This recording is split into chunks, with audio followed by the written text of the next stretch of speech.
یہ قربانی کا وقت آیا تو رسول پاک صلی اللہ علیہ وسلم نے فرمایا، حضرت ابن عباس حضور کے چچا زاد ہیں، وہ کہتے ہیں نبی پاک علیہ السلام نے فرمایا فاطمہ اپنی قربانی کے قریب آ جاؤ اور گواہ بن جاؤ۔ فرمایا اس کے خون کا قطرہ زمین پہ بعد میں گرتا ہے، اللہ قربانی کرنے والے کے سارے گناہ پہلے معاف فرما دیتا ہے۔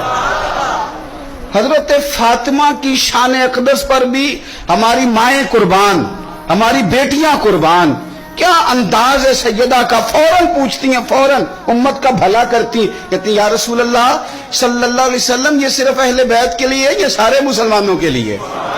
کیا کمال ہے، کتنا پیار ہے حضور کی امت سے۔ حضور یہ صرف اہل بیت نبوت کے لیے ہے؟